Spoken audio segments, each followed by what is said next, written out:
Los mantenía cerrados, mis ojos. Los mantenía cerrados porque abrir los párpados significaba enfrentar la realidad de estas paredes blancas, el olor a desinfectante que se me pegaba en la garganta, el pitido constante del monitor cardíaco que me recordaba que todavía estaba aquí, todavía respiraba, todavía sentía.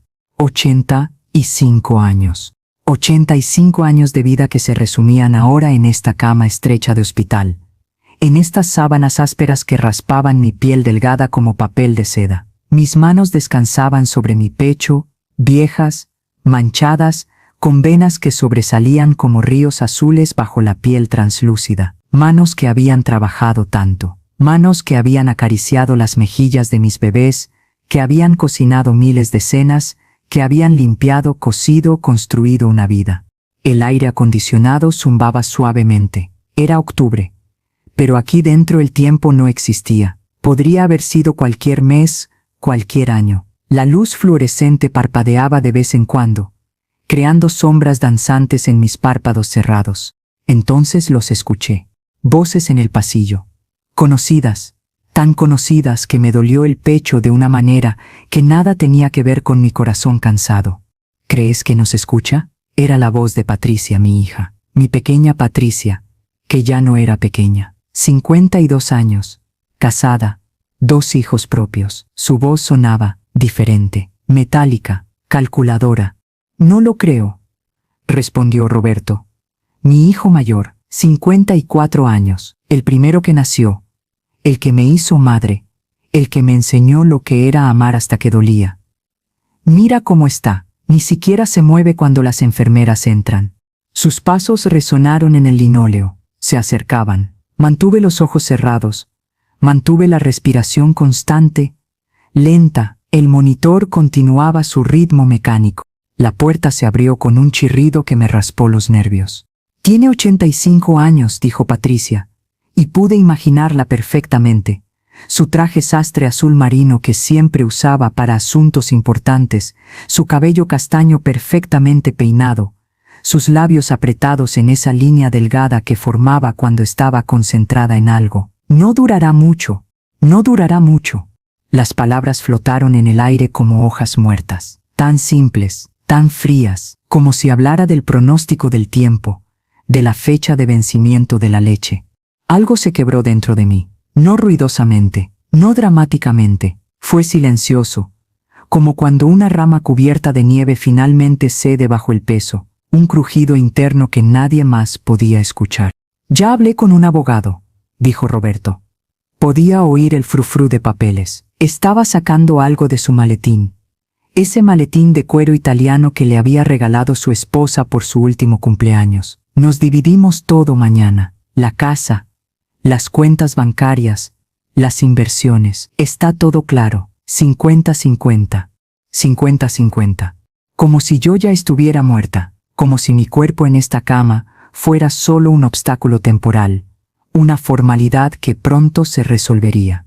¿Y el departamento de la playa?, preguntó Patricia. Su voz tenía un tono de urgencia. Porque tú ya tienes la casa en las montañas que papá te dejó.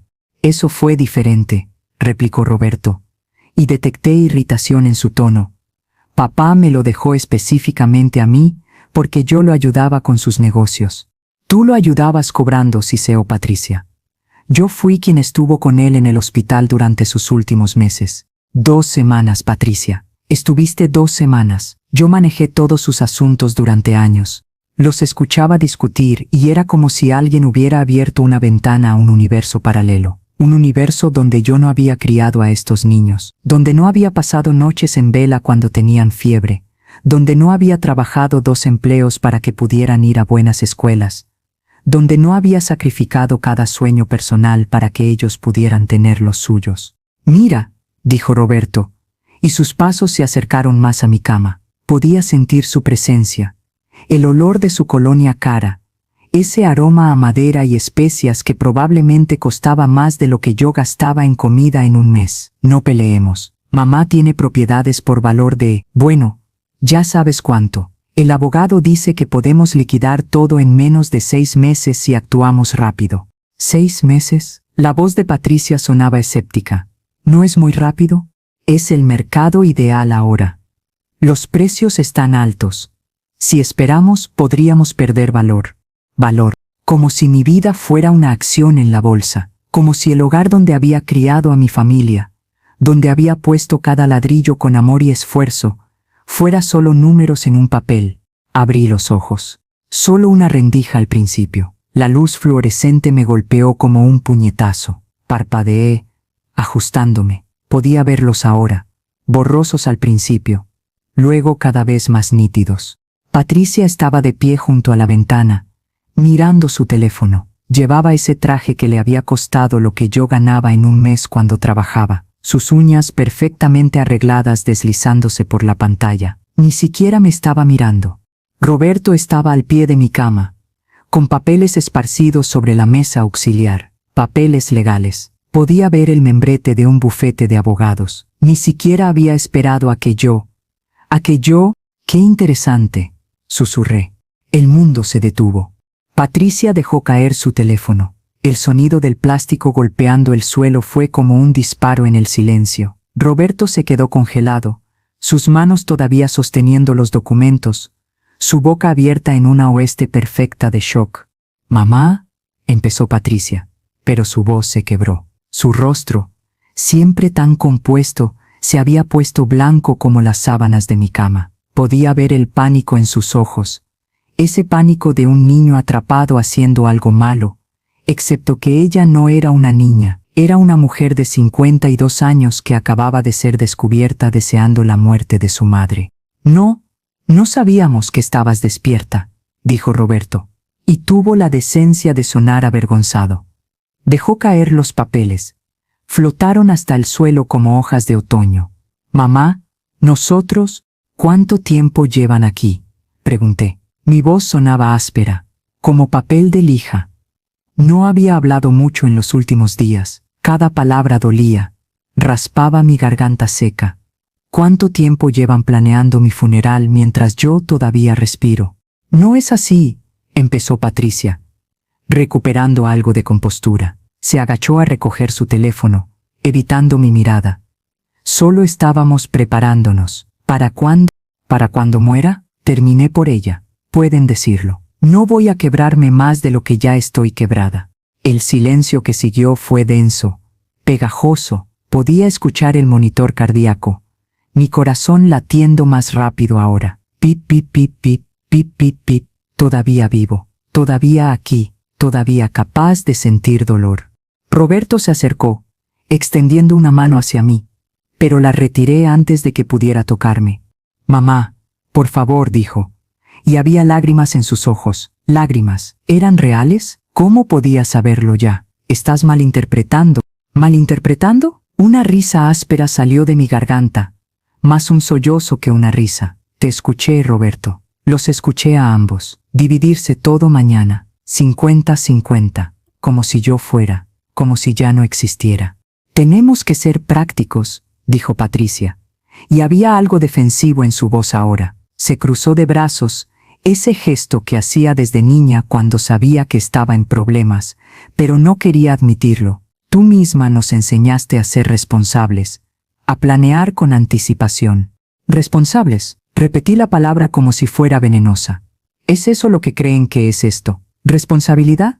Mis ojos recorrieron la habitación, las flores marchitas en el alféizar que nadie había cambiado, la silla de plástico vacía donde nadie se había sentado a hacerme compañía, el televisor apagado porque nadie había pensado en preguntarme si quería ver algo. «¿Cuándo fue la última vez que vinieron a visitarme?», pregunté. «Antes de esto, antes de que me internaran». El silencio fue mi respuesta. «Fue en Navidad», dije, contestando mi propia pregunta. «Hace 10 meses. Vinieron a cenar. Se fueron a las 9 porque tenían otros planes. Me ayudaron a lavar los platos y se fueron. Y antes de eso, mamá, nosotros tenemos vidas ocupadas», empezó Roberto. «Yo también tenía una vida ocupada», le corté. Tenía 2 empleos. Trabajaba en la cafetería de 6 de la mañana a 2 de la tarde. Luego limpiaba oficinas de 4 a 11 de la noche. Y aún así, siempre estuve ahí, en cada partido de fútbol, en cada recital de piano, en cada reunión de padres. Podía verlos en mi memoria. Roberto con su uniforme de fútbol demasiado grande, sus rodillas raspadas, corriendo hacia mí después de cada juego para contarme cada detalle. Patricia en su vestido blanco de recital, sus dedos pequeños moviéndose sobre las teclas mientras me buscaba con la mirada, asegurándose de que yo estaba ahí. Siempre ahí. ¿Cuándo había cambiado todo? Las cosas eran diferentes entonces, dijo Patricia suavemente. Éramos niños, te necesitábamos. ¿Y ahora no? Las lágrimas comenzaron a rodar por mis mejillas. No intenté detenerlas. Que me vieran llorar, que vieran lo que habían hecho. ¿Ahora solo necesitan mi dinero? No es justo, explotó Roberto.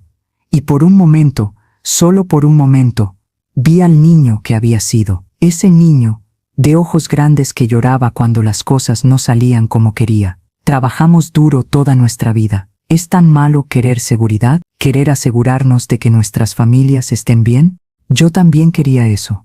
Dije, mi voz apenas un susurro. Por eso trabajé hasta que mis manos sangraban. Por eso me quedé despierta toda la noche cuando tu padre murió, planchando camisas para otras personas porque el seguro no cubría todo. Por eso vendí mi auto, mis joyas, cualquier cosa que tuviera valor para que ustedes pudieran ir a la universidad. Me senté en la cama, ignorando el dolor que atravesó mi espalda. Necesitaba verlos bien. Necesitaba ver en qué se habían convertido mis bebés. Roberto tenía el cabello gris en las sienes, arrugas alrededor de los ojos. Cuando había pasado tanto tiempo, todavía podía verlo a los 6 años, perdiendo su primer diente, sonriéndome con ese hueco en su boca. Todavía podía sentir su mano pequeña en la mía el primer día de escuela. Patricia se había mordido el labial. Había una mancha rosada en su diente frontal. Solía hacer eso cuando era adolescente, morderse el labio cuando estaba nerviosa. Algunas cosas nunca cambian, pensé amargamente, excepto todo lo importante. «Mamá», empezó Patricia, acercándose con cuidado como si yo fuera un animal salvaje que podría atacar. «Por favor, entiende, no es que no te queramos». «¿No me quieren?», interrumpí. «¿O no me quieren lo suficiente?». Antes de que pudieran responder, alguien llamó a la puerta.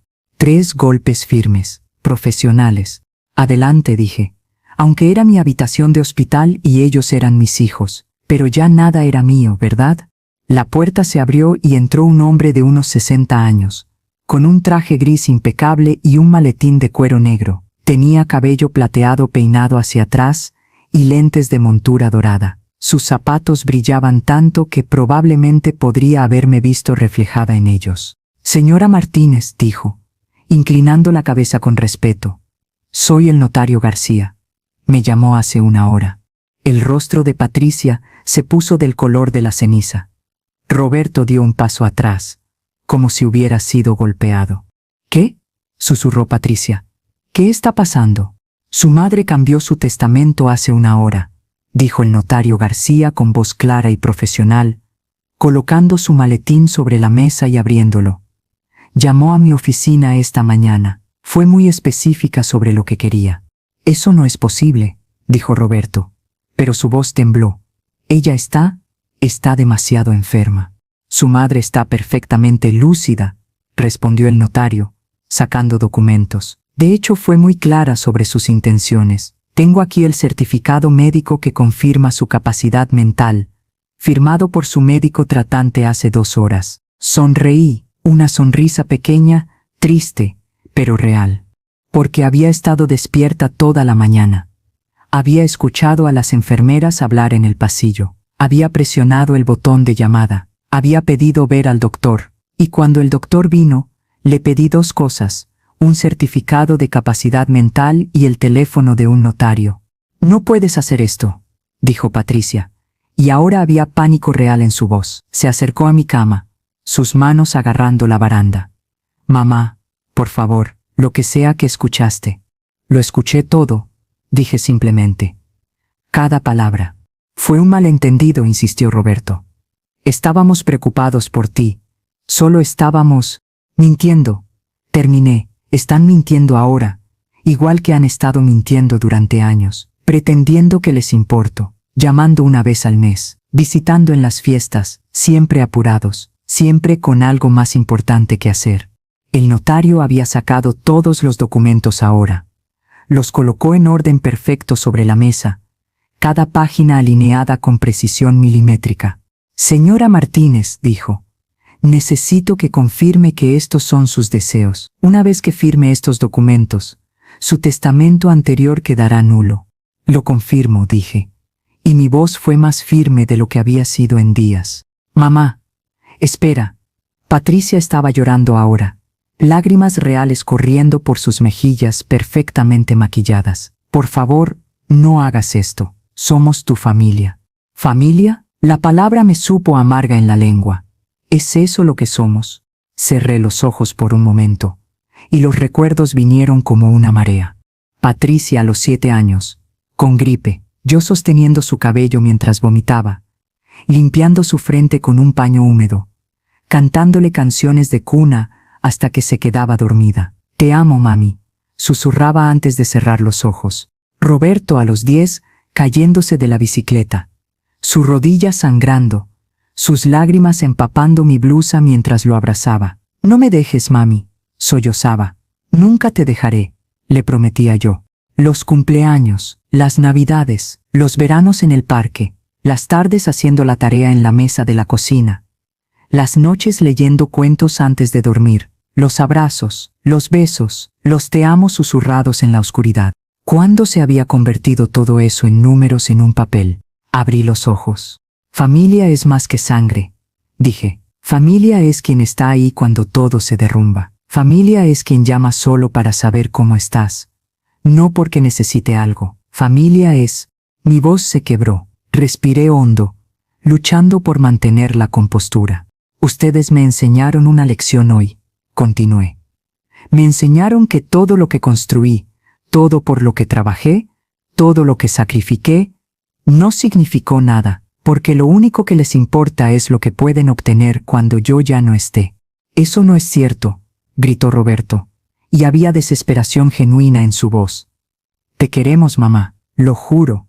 ¿Me quieren?, pregunté suavemente. ¿O quieren mi herencia? Ninguno respondió. El notario carraspeó discretamente. Señora Martínez, si está lista podemos proceder. Asentí. El notario me acercó los documentos y un bolígrafo. Mis manos temblaban mientras lo tomaba. 85 años y todavía temblando como una hoja. Mamá, por favor. Patricia cayó de rodillas junto a mi cama. Por favor, no hagas esto. Hablaremos, cambiaremos, estaremos más presentes, lo prometo. La miré, realmente la miré. Podía ver a la niña que había sido, escondida en algún lugar detrás de esos ojos adultos llenos de pánico. Mi pequeña Patricia que solía recoger flores silvestres para mí, que me hacía dibujos en la escuela, que se dormía en mi regazo mientras veíamos películas. ¿Dónde se había ido esa niña? ¿Lo prometes?, pregunté. ¿Como prometiste venir a mi cumpleaños el año pasado y cancelaste en el último minuto? ¿Como prometiste ayudarme a limpiar el ático y nunca apareciste? ¿Como prometiste llamar y pasaron meses de silencio? Cada palabra fue como una bofetada. La vi retroceder con cada una. Eso es diferente, susurró. No, dije, es exactamente lo mismo. Son promesas que haces cuando te conviene, cuando quieres algo. Pero cuando ya no hay nada que ganar, no terminé la frase. No necesitaba hacerlo. Roberto se había sentado en la silla junto a la ventana, su cabeza entre sus manos, sus hombros temblaban. ¿Estaba llorando? Parte de mí quería ir a consolarlo, como había hecho 1000 veces cuando era niño, pero otra parte, la parte que había sido herida más profundamente de lo que creía posible, se quedó quieta. Señor García, dije, continúe. El notario comenzó a leer el documento. Su voz era monótona, profesional, como si estuviera leyendo el pronóstico del tiempo y no desmantelando las esperanzas de 2 personas. Yo, María Elena Martínez, en pleno uso de mis facultades mentales, declaro mi último testamento y voluntad. Escuchaba las palabras, pero mi mente estaba en otro lugar, en otro tiempo. Recordaba la noche en que mi esposo murió. Roberto tenía 22 años, Patricia 20. Vinieron al hospital, lloraron conmigo, me abrazaron. Estaremos aquí para ti, mamá, dijeron. Nunca estarás sola. Pero después del funeral, la vida continuó. Ellos tenían sus trabajos, sus novios, sus vidas, y yo tenía una casa demasiado grande y demasiado silenciosa. Al principio llamaban cada semana, luego cada 2 semanas, luego una vez al mes, luego solo en cumpleaños y fiestas. Aprendí a estar sola, aprendí a cocinar para una persona, aprendí a ver películas sola, aprendí a dormir en una cama demasiado grande, sin nadie al otro lado. Y pensé que era normal. Pensé que así eran las cosas cuando los hijos crecían. Pensé que estaba siendo egoísta al querer más. Pero ahora, escuchando al notario leer mi testamento, viendo el pánico en los ojos de mis hijos, me di cuenta de algo. No era egoísta querer ser amada. No era egoísta querer ser recordada cuando todavía estaba viva. No era egoísta esperar que las personas por las que había dado todo dieran algo a cambio. Todas mis propiedades, incluyendo la casa familiar en la calle Magnolia, 847, el departamento en la playa, las cuentas de inversión y ahorros. Patricia sollozaba ahora, grandes sollozos que sacudían su cuerpo entero. Roberto seguía con la cabeza entre las manos, inmóvil como una estatua. Serán donadas a la Fundación de Hogares para Ancianos Atardecer Dorado, con la estipulación de que se construya un nuevo ala en mi nombre, destinada a personas mayores que no tienen familia o cuyas familias no pueden o no quieren cuidarlas. El silencio que siguió fue absoluto. Incluso el monitor cardíaco parecía haberse quedado mudo. Patricia fue la primera en hablar. ¿Qué? Su voz era apenas audible. ¿Todo? ¿Estás dando todo? No todo, dije suavemente. Hay algo más, señor García. El notario asintió y continuó leyendo.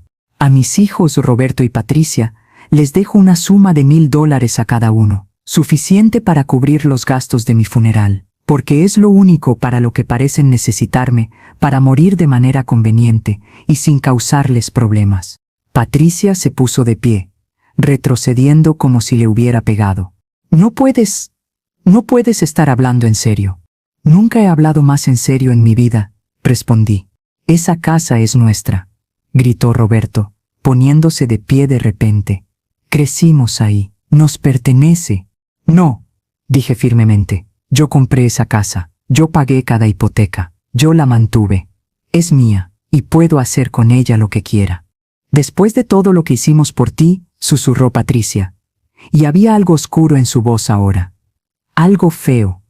Después de cuidarte, de visitarte, ¿cuidarme? Me reí, pero fue una risa sin humor. ¿Llamas cuidarme a venir una vez cada 6 meses? ¿A llamar cuando te acuerdas? ¿A enviar flores en mi cumpleaños porque es más fácil que visitarme? Teníamos nuestras propias vidas, dijo Roberto, y había ira en su voz ahora, reemplazando la desesperación. Nuestros propios problemas. No podíamos estar ahí todo el tiempo. No les pedía todo el tiempo, dije, y las lágrimas empezaron a caer nuevamente. Solo algo, cualquier cosa, una llamada real. No solo hola mamá. ¿Cómo estás? Bien, bien, tengo que irme. Una visita donde no estuvieran mirando el reloj. Un momento donde me sintiera como su madre y no como una obligación en su lista de tareas. El silencio volvió a caer. Pero era diferente ahora, más pesado, más final. Pueden irse, dije, el notario tiene trabajo que hacer. Y ustedes tienen un abogado que ver mañana, ¿no? Para dividir una herencia que ya no existe. Roberto abrió la boca, la cerró, lo intentó de nuevo. Mamá, vete, Roberto. Pero, vete.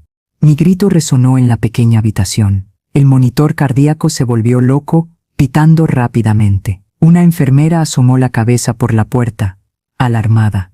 ¿Todo bien aquí? Estos jóvenes ya se iban, dijo el notario García con calma.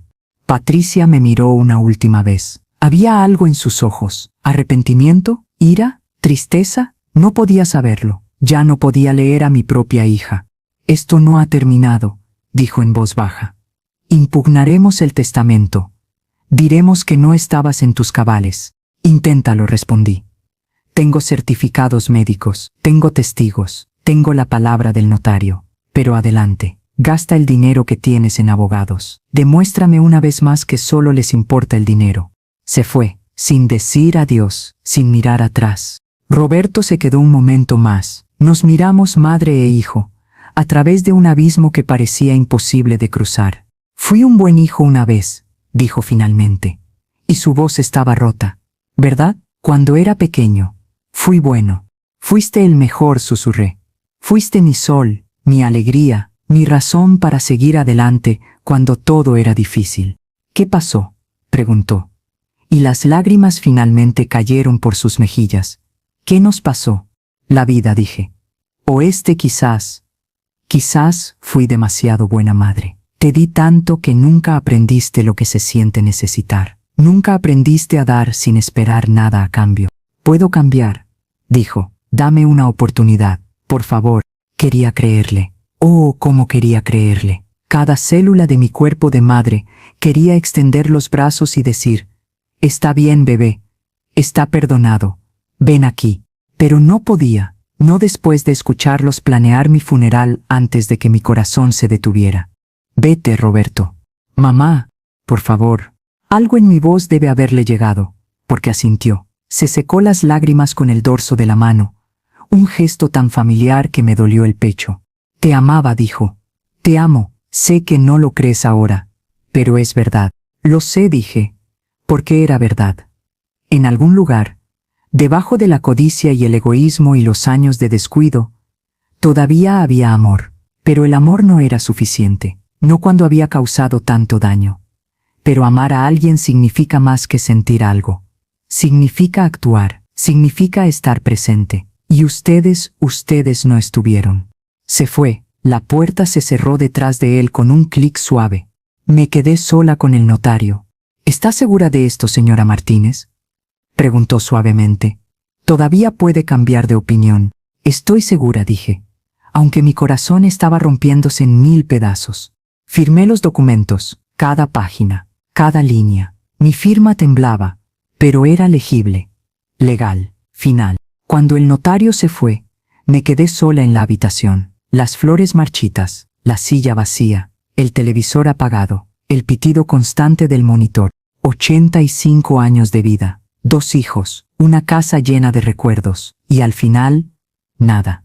No, nada. Tenía mi dignidad. Tenía la satisfacción de saber que no sería recordada como la tonta que dejó que sus hijos la usaran hasta el final. Pero Dios, cómo dolía. Cerré los ojos y las lágrimas fluyeron libremente. No intenté detenerlas. No había nadie aquí para verme llorar, nadie a quien le importara. Pensé en la Fundación Atardecer Dorado. La había visitado una vez, años atrás, cuando estaba considerando opciones para cuando ya no pudiera cuidarme sola. Vi a ancianos en sillas de ruedas, en camas, en salones comunes. Algunos tenían visitantes, muchos no.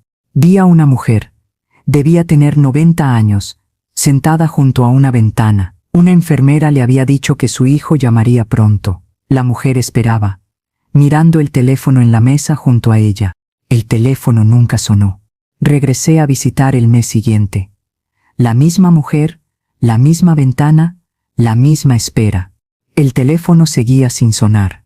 En mi tercera visita, la silla junto a la ventana estaba vacía. La mujer había muerto. Sola, todavía esperando esa llamada. Juré que nunca sería como ella. Juré que mis hijos serían diferentes, que yo había hecho un mejor trabajo. Me equivoqué. Pero al menos ahora, con mi donación, esa fundación podría construir un ala nueva, cuidar a más personas, dar a más ancianos olvidados un lugar donde pasar sus últimos días con dignidad. Y tal vez, solo tal vez, algunas de esas personas tendrían hijos que los visitarían, hijos que los amarían no por lo que podían obtener, sino por lo que podían dar. El sol comenzaba a ponerse fuera de mi ventana. Podía ver el cielo tornándose naranja y rosa, esos colores que siempre me habían parecido tan hermosos. Mi esposo solía decir que las puestas de sol eran como promesas. El día terminaba, pero vendría otro. Siempre había esperanza. Pero ¿qué esperanza tenía yo ahora? El monitor seguía pitando, mi corazón seguía latiendo, pero me sentía muerta por dentro. La puerta se abrió de nuevo. Levanté la vista, esperando ver a una enfermera. pero no era una enfermera. Era una mujer joven, tal vez 30 años. Llevaba jeans y una sudadera. Su cabello castaño recogido en una cola de caballo desordenada. Llevaba algo en las manos. «¿Señora Martínez?», preguntó tímidamente. «Sí», respondí confundida. «¿Quién es usted?». «Mi nombre es Carmen», dijo acercándose. «Soy trabajadora social de la Fundación Atardecer Dorado. El notario García me llamó. Me contó lo que hizo». Parpadeé, sorprendida. «¿Ya? ¿Tan rápido?». «Llamó desde su auto», explicó Carmen con una pequeña sonrisa. «Dijo que era urgente, que necesitaba venir a verla de inmediato». «No entiendo». Carmen se sentó en la silla junto a mi cama, la silla que había estado vacía durante días. Colocó lo que llevaba en su regazo. Era un álbum de fotos. «Trabajo en la fundación desde hace 5 años», dijo. «He visto muchas cosas, muchas tristezas, pero también he visto esperanza, bondad, amor en los lugares más inesperados». Abrió el álbum. «Estas son fotos de nuestros residentes», continuó, «cada uno con una historia, cada uno que una vez fue amado, o pensó que lo era». Pasó las páginas, rostros ancianos, algunos sonriendo, algunos no, todos solos. «Pero también tenemos esto», dijo, y pasó a una sección diferente del álbum. Estas fotos eran diferentes, mostraban a los mismos ancianos, pero ahora rodeados de personas, jóvenes, viejos, niños, todos sonriendo. «¿Qué es esto?», pregunté. «Nuestro programa de familias adoptivas», explicó Carmen. «Conectamos a nuestros residentes con familias de la comunidad que quieren dar amor sin esperar nada a cambio, que vienen a visitarlos, que los llevan a pasear, que simplemente se sientan y hablan». Señaló una foto, un hombre mayor jugando ajedrez con un niño de unos 10 años. «Este es don Miguel. Su familia nunca lo visitaba. Ahora, los Rodríguez vienen cada semana. El pequeño Tomás lo llama abuelo». Otra foto. Una mujer anciana en una silla de ruedas, rodeada de 3 adolescentes, todos riendo. «Doña Rosa no tiene hijos, pero estos chicos del programa de servicio comunitario de la escuela secundaria la adoptaron. Le leen, le pintan las uñas, le cuentan sobre sus vidas. Ella dice que son los nietos que nunca tuvo».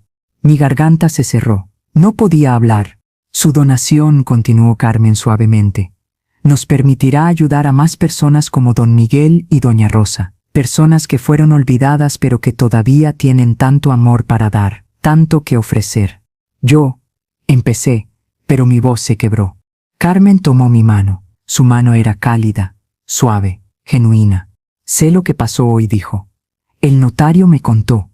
Y sé que debe dolerle de una manera que no puedo imaginar». «Duele», susurré. «Duele más de lo que pensé posible». «Lo sé», dijo, y había tanta compasión en sus ojos que tuve que apartar la mirada.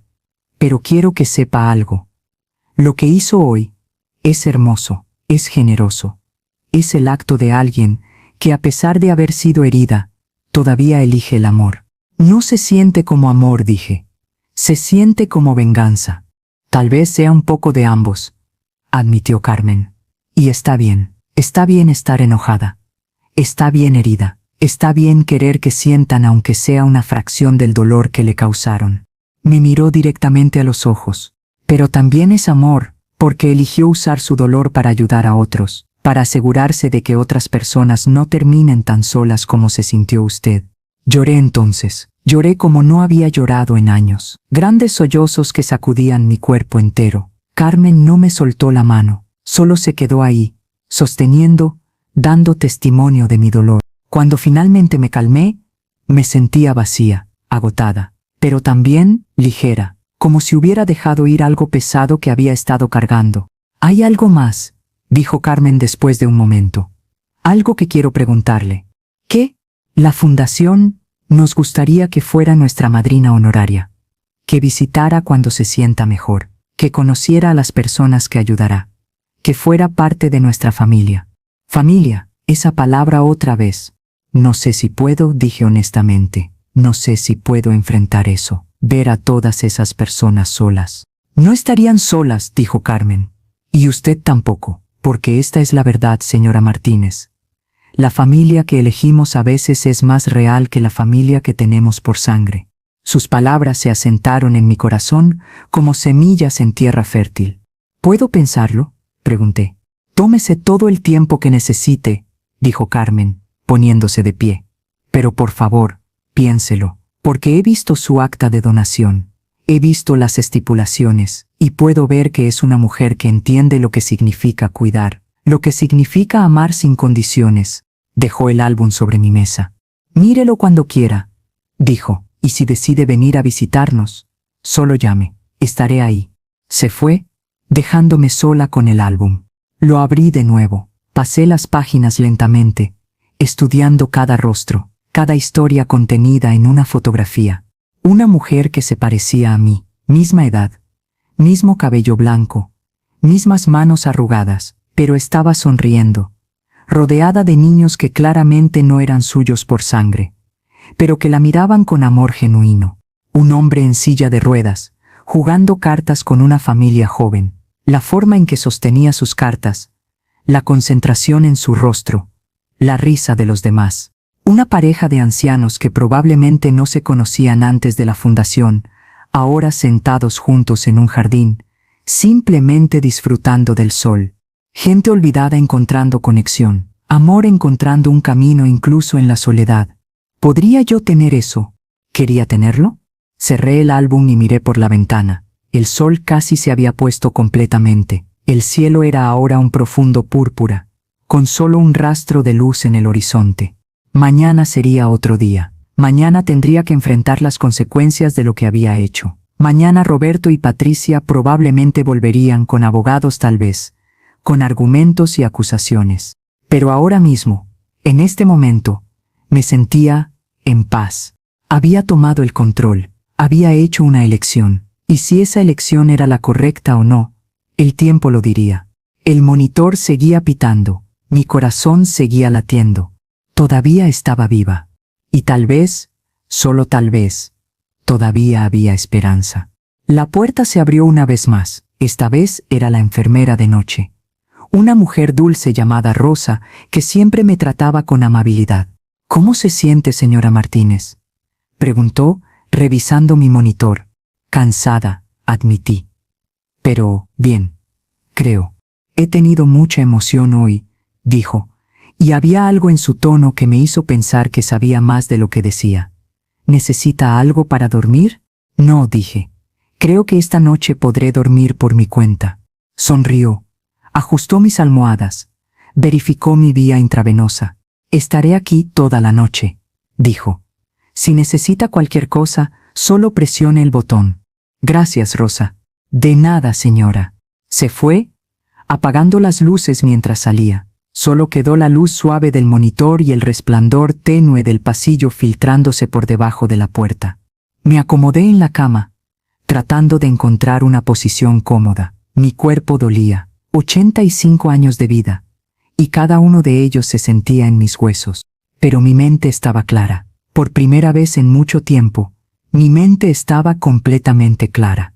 Había hecho lo correcto, lo sabía en mi corazón. Había dado a mis hijos todo lo que tenía, mi tiempo, mi energía, mi amor, mi dinero, y ellos lo habían tomado todo, asumiendo que siempre habría más. Pero yo no era un pozo sin fondo, no era una fuente infinita de recursos, era una persona que necesitaba amor tanto como lo daba. Y ellos habían fallado en ver eso, hasta que fue demasiado tarde. Me pregunté qué estarían haciendo ahora. Patricia estaría llamando a abogados, como amenazó. Roberto estaría bebiendo, ahogando su frustración y su culpa en whisky, o estarían hablando entre ellos, realmente hablando, dándose cuenta de lo que habían perdido. Probablemente no. Era más fácil culparme a mí, llamarme cruel, vengativa, injusta. Y tal vez lo era. Tal vez estaba haciendo todas esas cosas. Pero también estaba siendo honesta. Finalmente, cerré los ojos, preparándome para una noche larga. Pero justo cuando estaba quedándome dormida, escuché algo. Un sonido suave, casi imperceptible. Abrí los ojos. La puerta se estaba abriendo. Lentamente, cuidadosamente. Una figura entró en la habitación. No encendió la luz, solo se quedó ahí, en las sombras. Mi corazón comenzó a latir más rápido. El monitor reflejó mi ansiedad. ¿Quién está ahí?, pregunté, mi voz temblorosa. La figura dio un paso hacia adelante, hacia la tenue luz. Era Roberto, pero se veía diferente. Su cabello estaba desordenado, como si se hubiera estado pasando las manos por él una y otra vez. Sus ojos estaban rojos e hinchados, su traje arrugado. «Mamá», dijo, y su voz se quebró en esa sola palabra. «Roberto», dije, preparándome, «¿si vienes a pelear?» «No», interrumpió rápidamente, «no vengo a pelear, vengo a...». No pudo terminar, solo se paró ahí, temblando. «¿A qué?», pregunté con cuidado. «A pedirte perdón», susurró finalmente, «a rogarte que me perdones». Se acercó más, y pude verlo claramente ahora, las lágrimas en sus mejillas, el dolor en sus ojos, la forma en que sus manos temblaban. «Tenías razón», dijo. «Sobre todo, fui un hijo terrible, egoísta, cruel, te traté como una cuenta bancaria, terminé por él». «Sí», admitió, y había tanta vergüenza en esa palabra que casi, me hablan de casi. «¿Por qué estás aquí, Roberto?», pregunté. «¿Qué quieres realmente?». «Nada», dijo. «No quiero nada, ya no. Solo quería que supieras que lo siento, que si pudiera retroceder el tiempo, haría todo diferente. Te llamaría todos los días, te visitaría cada semana, te diría lo mucho que significas para mí. Pero no puedes», dije suavemente. «No puedes retroceder el tiempo. Lo sé». Nos miramos en el silencio. Madre e hijo, dos personas que alguna vez fueron todo el uno para el otro, ahora separados por un abismo de heridas y arrepentimiento. «Después de que me fui», continuó, solo conduje sin rumbo, y seguía pensando en cosas, en recuerdos. Se sentó en la silla junto a mi cama, la silla que había estado vacía, la silla que Carmen había ocupado, la silla que ahora parecía demasiado pequeña para contener todo lo que necesitábamos decir. «¿Recuerdas cuando tenía 8 años?», preguntó. «¿Y me rompí el brazo cayéndome de ese árbol?». «Lo recuerdo», dije. «¿Cómo podría olvidarlo? Las horas en la sala de emergencias, su llanto, mi terror». «Estabas trabajando», dijo. «Tu segundo turno, pero dejaste todo y viniste, y te quedaste conmigo toda la noche en el hospital. No dormiste, solo me sostuviste y me cantaste canciones. Eras mi bebé», dije simplemente. «¿Y recuerdas cuando estaba en la universidad?», continuó. «Y me quedé sin dinero porque lo gasté todo en cosas estúpidas». Asentí. «Llamaste llorando», recordé. «Dijiste que tendrías que dejar la escuela. Y trabajaste turnos extra durante 3 meses para enviarme dinero», terminó, sin preguntarme en qué lo había gastado, sin sermonearme. «Solo me ayudaste». «Siempre te ayudé», dije, y las lágrimas comenzaron de nuevo. «Siempre». «Lo sé», susurró. «Y yo dejé de ayudarte, dejé de verte. Me convertí en alguien que papá habría odiado». La mención de mi esposo me dolió. Él había sido un buen hombre, un hombre que amaba a sus hijos pero que también les enseñaba responsabilidad, equilibrio, gratitud. «Tu padre te habría perdonado», dije. «Él siempre te perdonaba». «¿Pero tú?», preguntó Roberto, mirándome con esos ojos que todavía podían verse como los de un niño asustado. «¿Tú puedes perdonarme?». La pregunta flotó en el aire entre nosotros. ¿Podía perdonarlo? Quería decir que sí, quería abrir mis brazos y decir, «Ven aquí, todo está bien, te perdono». Pero las heridas eran demasiado profundas, demasiado recientes, demasiado reales. «No sé», dije honestamente. «No sé si puedo, no todavía». Asintió, como si esperara esa respuesta. «Lo entiendo», dijo. «No merezco tu perdón, pero ¿puedo quedarme solo esta noche? No tienes que hablarme, solo déjame estar aquí». Miré a mi hijo, mi primer hijo, el bebé que había cambiado mi vida para siempre.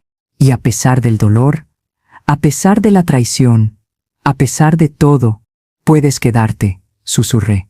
Se quedó. Se acomodó en la silla, sus largas piernas apenas cabiendo, su cuerpo demasiado grande para ese pequeño asiento. Pero se quedó. Cerré los ojos, sintiendo su presencia, el sonido de su respiración, el conocimiento de que no estaba completamente sola. Y justo antes de quedarme dormida, sentí algo, una mano, cálida, áspera, tomando la mía. La mano de Roberto, sosteniendo la mía como yo había sostenido la suya 1000 veces cuando era niño. No abrí los ojos, no hablé, solo dejé que me sostuviera. Y en ese silencio, en esa conexión simple, había algo. No perdón, todavía no, pero tal vez el comienzo de algo. Una grieta en el muro entre nosotros, una posibilidad. El monitor pitaba suavemente. Mi corazón latía. Roberto respiraba. Y afuera, más allá de la ventana, más allá del hospital, más allá de todo el dolor y la complicación, la noche continuaba. Me desperté con la luz del amanecer filtrándose por la ventana. Por un momento, desorientada, no supe dónde estaba. Luego todo volvió: el hospital, los documentos, la traición, el perdón a medias. Mi mano todavía estaba caliente. Miré hacia la silla. Roberto seguía ahí, dormido, su cabeza inclinada en un ángulo incómodo, su mano aún sosteniendo la mía. Debía dolerle el cuello, debía estar entumecido, pero no me había soltado. En toda la noche, no me había soltado. Algo se movió en mi pecho, algo pequeño, frágil, como un brote verde asomándose a través del suelo congelado. Lo observé dormir, las arrugas en su frente, las canas en sus sienes. ¿Cuándo había envejecido tanto mi bebé? ¿Cuándo había dejado de ser ese niño de ojos grandes que me perseguía por la casa gritando: «Mami, mami, mira esto». «¿Estás despierta?», murmuró de repente, abriendo los ojos. Estaban inyectados en sangre, cansados, hermosos. «Estoy despierta», confirmé. «No te solté», dijo, casi como disculpándose. «Toda la noche. No pude». «Lo sé». Nos quedamos así, mirándonos en la luz dorada de la mañana. Había tanto que decir, tanto que no podía decirse. «Roberto», empecé. Pero antes de que pudiera continuar, la puerta se abrió. Patricia entró. Se detuvo en seco al ver a Roberto. «¿Estuviste aquí toda la noche?», preguntó. Y había algo en su voz, sorpresa y tal vez dolor. «Sí», dijo Roberto simplemente. Patricia se veía diferente también, sin maquillaje, su cabello sin peinar. Llevaba la misma ropa de ayer, arrugada ahora. Sus ojos también estaban rojos. «Yo», empezó. Luego se detuvo. Sus labios temblaron. «Yo también quería quedarme, pero pensé que no me querrías aquí». «No te quería aquí», dije honestamente. Ella se encogió como si le hubiera pegado. «Pero ahora», continué, «ahora no sé qué quiero». Patricia se acercó lentamente, como un animal asustado. Se quedó al pie de mi cama, sus manos agarrando la baranda con tanta fuerza que sus nudillos se pusieron blancos. «No dormí», dijo, «ni un minuto. Solo seguía pensando en todo». «¿En qué?», pregunté. «En ti», susurró. «En mamá, no en la herencia, no en el dinero, solo en ti». Las lágrimas comenzaron a rodar por sus mejillas. «Recordé cuando tenía 10 años», dijo, su voz quebrándose. «¿Recuerdas? Mi mejor amiga hizo una fiesta de pijamas y me invitó. Estaba tan emocionada, pero luego, a medianoche, me asusté. Quería volver a casa». Recordaba. ¿Cómo podría olvidarlo? «Llamé llorando», continuó Patricia. «Y tú te levantaste de la cama, te vestiste y manejaste 40 minutos en medio de la noche para recogerme. No me regañaste, no me hiciste sentir mal, solo me abrazaste y me llevaste a casa». «Eras mi niña», dije suavemente. «Mi pequeña niña asustada». «¿Cuándo dejé de ser esa niña?», preguntó. «¿Cuándo me convertí en esta persona que solo te llama en tu cumpleaños, que te envía flores en lugar de visitarte, que planeaba tu funeral mientras todavía respirabas?» Su rostro se contrajo en una mueca de dolor. «Yo también fui terrible», dijo Roberto en voz baja. «Peor tal vez, al menos tú llamabas. Yo ni siquiera hacía eso a veces». «No es una competencia», dije. «No se trata de quién fue peor». «Entonces, ¿de qué se trata?», preguntó Patricia. Y había genuina confusión en su voz. «Porque necesito entenderlo, mamá. Necesito entender cómo llegamos aquí. Respiré hondo, reuniendo mis pensamientos. El monitor pitaba a su ritmo constante. Se trata de invisibilidad, dije finalmente. De convertirse en invisible para las personas que más amas. Ambos me miraban ahora, esperando. Cuando son niños, continué. Era todo mamá, mamá, mamá. Todo el tiempo. A veces me volvía loca. Anhelaba 5 minutos de silencio. 5 minutos para mí misma. Sonreí tristemente ante el recuerdo. Y entonces crecieron, y se fueron, y eso está bien, es natural, es lo que se supone que debe pasar. Los padres crían a sus hijos para que se vayan, para que construyan sus propias vidas. Pero, empezó Roberto, pero lo interrumpí suavemente. Hay una diferencia entre irse y olvidar, entre construir tu vida y borrar a las personas que te ayudaron a construirla. El silencio cayó pesadamente. Me sentí invisible, continué, y las palabras fluían ahora, palabras que había guardado durante años, como si solo existiera cuando me necesitaban, cuando necesitaban un préstamo, o un lugar donde pasar las fiestas porque era más barato que un hotel, o cuando necesitaban que cuidara a sus hijos porque la niñera se enfermó. «Mamá», susurró Patricia. Me convertí en una conveniencia, dije, en un recurso, y luego ayer, los escuché hablar sobre dividirse mis pertenencias antes de que mi corazón dejara de latir. Y me di cuenta, nunca fui realmente una persona para ustedes. Solo era mamá, la que daba, la que proveía, la que siempre estaba ahí. Eso no es cierto, dijo Roberto. Pero su voz no tenía convicción. ¿No? Lo miré. ¿Cuándo fue la última vez que me preguntaste cómo estaba? De verdad, no solo ¿cómo estás? De pasada, sino realmente preguntarme, sentarte, escuchar. No respondió. ¿Cuándo fue la última vez que me contaste sobre tu vida? Miré a Patricia. No solo las cosas buenas, las cosas reales. Tus miedos, tus problemas, las cosas que te mantienen despierta por la noche. Ella apartó la mirada.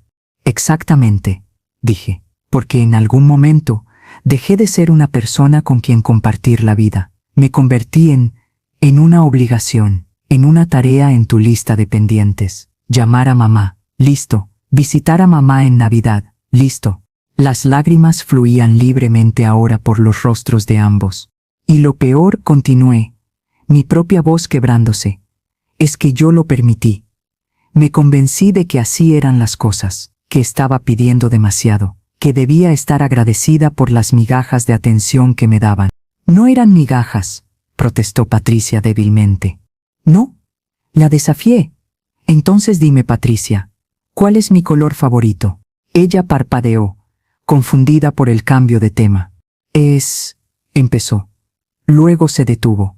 No lo sé. Es verde, dije, verde como las hojas en primavera, siempre lo ha sido. Miré a Roberto. ¿Cuál es mi película favorita? Él abrió la boca, la cerró. Casablanca, dije. Tu padre y yo la vimos en nuestra primera cita. La he visto cientos de veces. Mamá, empezó Patricia. ¿Cuál es mi mayor miedo? Continué, implacable ahora. Mi mayor arrepentimiento, mi sueño que nunca cumplí. Silencio. No lo saben, dije suavemente. Porque nunca preguntaron, y yo dejé de contarles. Me recosté en las almohadas, de repente agotada. Mi mayor miedo es morir sola, susurré. Mi mayor arrepentimiento es no haber viajado más cuando tu padre estaba vivo. Y mi sueño incumplido era escribir un libro, una memoria, de mi vida, de nuestra familia, para que cuando yo no estuviera, ustedes tuvieran algo más que recuerdos vagos y fotografías en cajas. Patricia se desplomó en una silla, sollozando abiertamente ahora. Lo siento, lloraba. Lo siento mucho, mamá. Lo siento. Roberto se había cubierto el rostro con las manos, sus hombros sacudiéndose. Y yo solo me quedé ahí, vaciada. Había dicho todo lo que necesitaba decir. Pasaron minutos. El sol subía más alto, llenando la habitación con luz dorada. Las enfermeras pasaban por el pasillo. La vida continuaba, indiferente a nuestro pequeño drama. Finalmente, Patricia levantó la cabeza. ¿Qué podemos hacer?, preguntó con voz ronca. Dime qué hacer y lo haré, cualquier cosa. No sé si hay algo que puedan hacer, dije honestamente. Tiene que haberlo, insistió Roberto. Por favor, mamá. Tiene que haber una manera. Los miré a ambos, mis hijos, mi sangre, mi corazón afuera de mi cuerpo, caminando por el mundo. Y me di cuenta de algo. Todavía los amaba. A pesar de todo, a pesar del dolor y la traición y los años de negligencia, todavía los amaba. Pero el amor no era suficiente. No esta vez. Hay algo que pueden hacer, dije lentamente. Ambos se inclinaron hacia adelante, esperanzados. Pero no es para mí, continué. Es para ustedes. ¿Qué quieres decir?, preguntó Patricia. Quiero que vayan a la Fundación Atardecer Dorado, dije. Quiero que conozcan a las personas ahí. Los ancianos que están solos, que han sido olvidados. Mamá, déjame terminar, dije firmemente. Quiero que pasen tiempo con ellos, que los escuchen, que aprendan sus historias, y quiero que piensen, realmente piensen, en cómo se sentirían si fueran ellos. Roberto asentía lentamente. Porque ese es mi futuro, continué. Si ustedes no cambian, ese seré yo, sentada junto a una ventana, esperando una llamada que nunca llega, muriendo sola, olvidada, invisible. No, dijo Patricia ferozmente. No dejaremos que eso pase. Las palabras son fáciles, dije.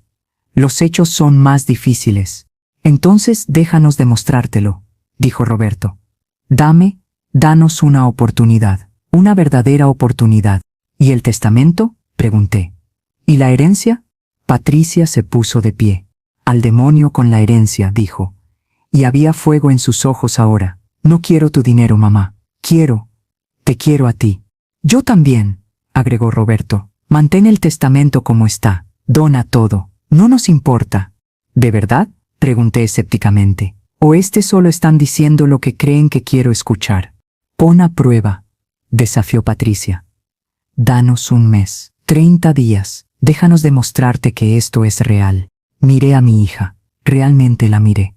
Y vi algo ahí que no había visto en años. Determinación, propósito, y algo más, algo que se parecía mucho al amor genuino. Está bien, dije finalmente. 30 días.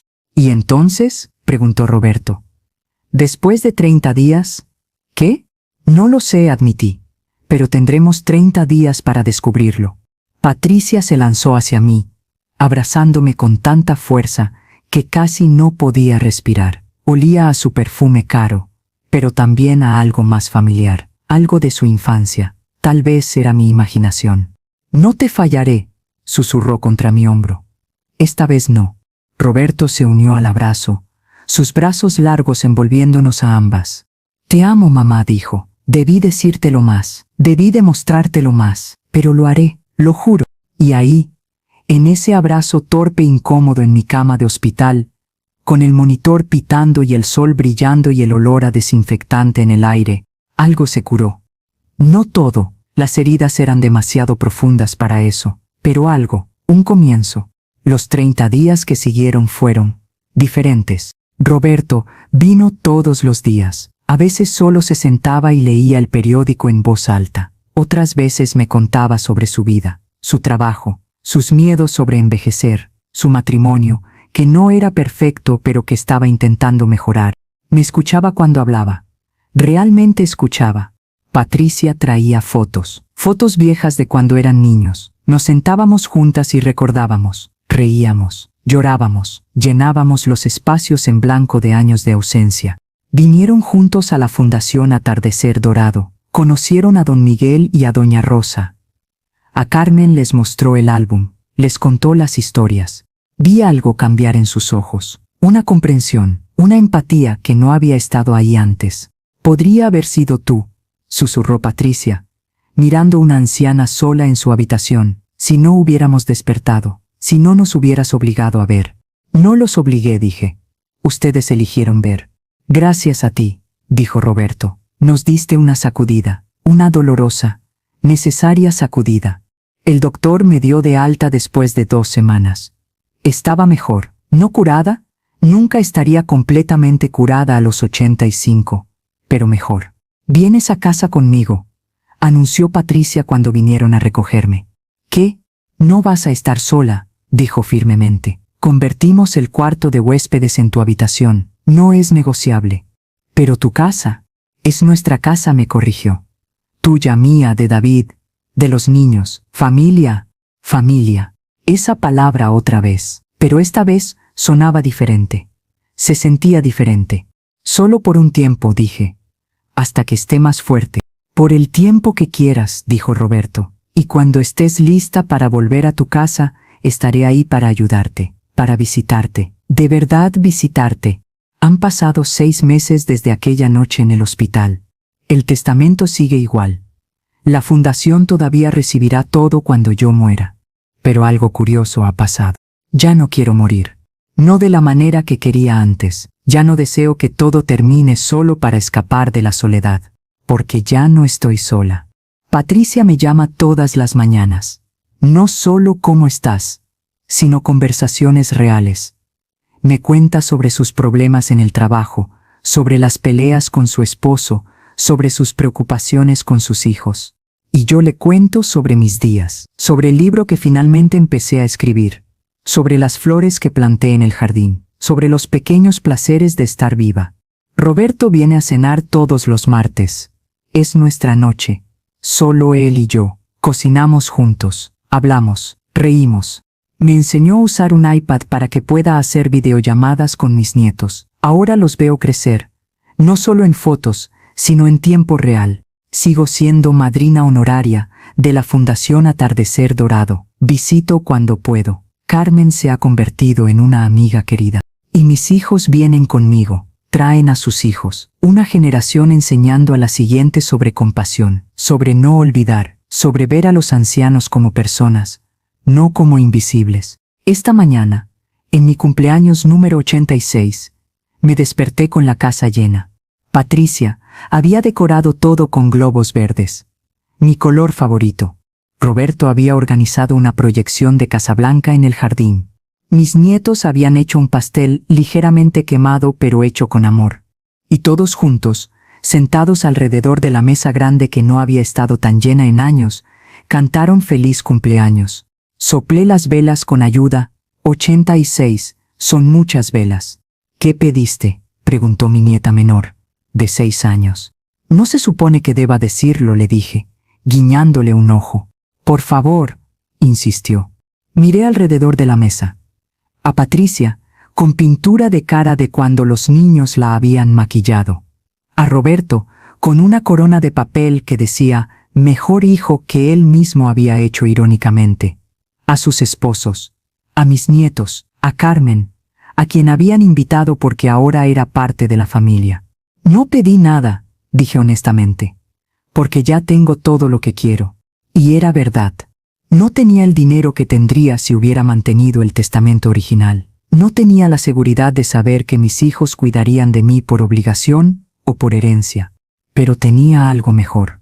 Tenía amor, amor real, amor ganado, amor dado libremente, no por lo que podían obtener, sino por lo que podían dar. Más tarde esa noche, cuando todos se habían ido y la casa estaba tranquila, encontré a Roberto guardando los platos. Déjalo, le dije. Puedes hacerlo mañana. No, dijo. Lo haré ahora. No quiero dejarte con el desorden. Roberto, dije suavemente. Se detuvo, volteando hacia mí. Estoy orgullosa de ti, dije, del hombre en que te has convertido. Otra vez. Sus ojos se llenaron de lágrimas. Todavía no soy perfecto, dijo. Todavía me olvido de llamar a veces. Todavía me absorbo en mi trabajo. Todavía fallo. Todos fallamos, dije, pero ahora te importa cuando fallas, y lo intentas de nuevo. Eso es lo que importa. Se secó los ojos con el dorso de la mano. ¿Mamá? ¿Sí? ¿Alguna vez cambiarás el testamento de vuelta? Sonreí. No lo sé, dije honestamente. Tal vez no. Pero ya no importa, ¿verdad? No, admitió. Ya no importa, porque te tengo a ti. Y eso es más valioso que cualquier herencia. Exacto, dije. Me abrazó, y en ese abrazo había todo lo que necesitaba saber. Mi hijo había regresado. No el niño que había criado, sino el hombre que había elegido ser. Y eso, pensé, era el verdadero legado. No el dinero, no las propiedades, no las cosas, sino esto, el conocimiento de que al final, a pesar de todo, el amor había ganado. Escribo esto ahora, en mi diario, el que se convertirá en ese libro de memorias que siempre quise escribir. Escribo para que cuando ya no esté, mis hijos tengan esto, esta historia, esta verdad, que casi nos perdemos unos a otros, que casi dejamos que el dinero y el tiempo y la vida nos separaran permanentemente. Pero no lo hicimos, porque en el momento más oscuro, cuando todo parecía perdido, encontramos el coraje para cambiar. Ellos encontraron el coraje para ver realmente. Y yo encontré el coraje para exigir ser vista. Y juntos, encontramos el camino de vuelta al otro. No fue fácil. Hubo recaídas, hubo argumentos, hubo momentos donde la vieja Patricia y el viejo Roberto reaparecían, egoístas y distraídos. Pero siempre regresaban, siempre se disculpaban, siempre lo intentaban de nuevo. Y eso al final era suficiente. Más que suficiente. Era todo. Cierro el diario y miro por la ventana. El sol se está poniendo, pintando el cielo con esos tonos de naranja y rosa que siempre he amado. Una puesta de sol, un final. Pero también una promesa de otro día. Mi esposo tenía razón. Siempre hay esperanza. Siempre hay otra oportunidad. Siempre hay amor. Si sabemos dónde buscarlo. Y a veces, el amor está justo donde siempre estuvo. Solo necesitábamos abrir los ojos para verlo. Fin.